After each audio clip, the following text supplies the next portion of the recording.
Matagumpay ang isinagawang pagtatapos ng mga mag-aaral ng New Era University sa Philippine Arena na may temang Onwards to Further Victories in Serving Humanity.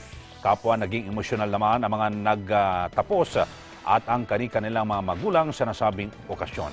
Si Judith Liamera sa detalye.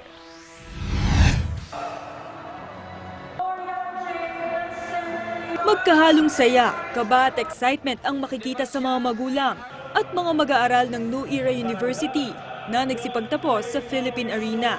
Ito ang 42nd commencement exercises ng NEU na may temang Onwards to Further Victories in Serving Humanity. Ang mga mag-aaral hindi raw mailarawan ang kanilang emosyon, lalo na at ang iba sa kanila ay naranasang maging working students, maitaguyod lang ang kanilang pag-aaral. Yun, habang nag-aaral din po kami, nag-working student po kami, ayun, syempre, ramdam po namin lahat ng sakripisyo, hirap, pagod, puyat. Pagtatrabaho, sabay-sabay, gawain sa bahay at sa pag-aaral, dapat time management talaga kailangan. Masaya po kami na umabot kami ng ganito, magtatapos po kami. Ngayong hapon po ito ay sobrang saya ko po kasi natupad ng aking pangarap sa buhay ang makagraduate. Kung anong meron po ako ngayon ay dahil sa awa at tulong ng ating Panginoong Diyos. Hindi rin maipaliwanag ng mga magulang ang kanilang nararamdaman, lalo na at karamihan sa kanila, iginapang ang kanilang mga anak upang makapagtapos ng pag-aaral.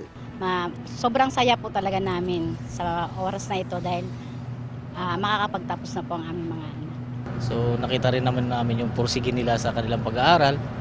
Una-una, salamat din sa Ama na tumulong sa kanila at sa amin, sa kanilang mga magulang. Bago ang seremonya, isang video presentation muna ang ipinalabas. Ipinakita rito ang ilang graduates na nagbigay ng kani-kanilang maikling kwento ukol sa kanilang naging karanasan sa pag-aaral, na talaga namang pumukaw sa damdamin ng audience. Saan po kami nag-aaral, whether sa library or nag-overnight po kami sa kanya-kanyang bahay po ng mga kaklase po namin. Yung maka-achieve ka na makatapos kayo ng mga projects, mga thesis nyo na walang nagiging problema. Nasa mahigit 2,000 mag-aaral ng NEU ang nagsipagtapos mula sa bachelor degrees, master degrees at doctoral degrees. Nagtapos naman bilang summa cum laude ng Bachelor of Science in Electronics and Engineering si Lemuel Joshua Toribio na anak ng OFW. Anya, malungkot man dahil hindi nakauwi ang kanyang ama para dumalo ng seremonya. Tinatanaw naman niyang malaking utang na loob ang ginawang pagsisikap ng kanyang mga magulang upang siya ay makapagtapos. So the feeling is surreal po because we were able to graduate na po after 5 years of intensive study po namin sa electronics engineering. Dad po is not here right now with me, but nakausap ko po siya ng isang araw and he is very happy naman po sa lahat po ng achievements na nakuha ko po ngayon. Magna cum laude naman ng Bachelor of Science in Education major in English si Chester Dave Caniedo. Ano po ako, scholar po ako ng CHED, and yung father ko po isa pong vegetable peddler. Nagdala ko po siya ng gulay. And proud po ako kasi alam ko po kung gaano po kahirap yung mga sakripisyo niya para sa aming magkakapatid. Dahil alam ko po na sobrang hirap magtrabaho ng ganon, nababad ka sa sinag ng araw. Plus mo pa yung mga gastusin sa school stuffs. Pero sa awa ng Diyos at sa maraming mga tumutulong, naabot ko tong pangarap ko na maging part ng graduation and maging magna cum laude. Samantala, naging commencement speaker naman sa graduation rites si Senate Committee on Justice and Human Rights Chairman Richard Gordon. Ayon kay Senator Gordon, may malaking oportunidad daw ang mga graduates. Huwag anya silang maghintay lang, kundi magkaroon din ng hangarin at kumilos.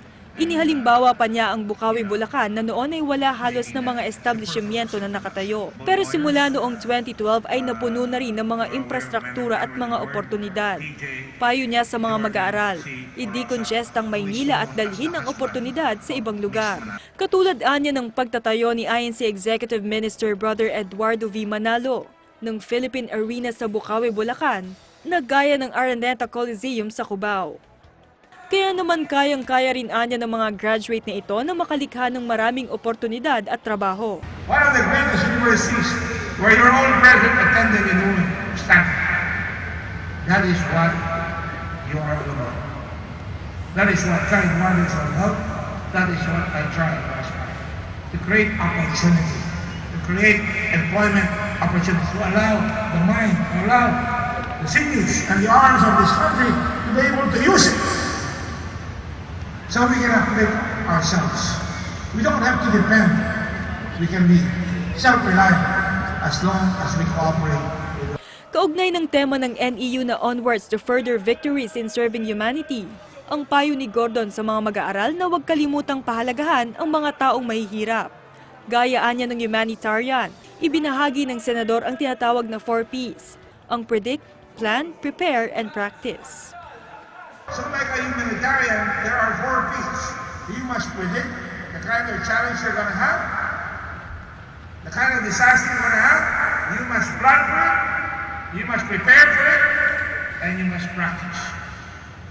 So you can cope, so you can mitigate the damage, you can relieve and rehabilitate and recover. Para sa Eagle News, Judith Llamera, I'm 1 with 25.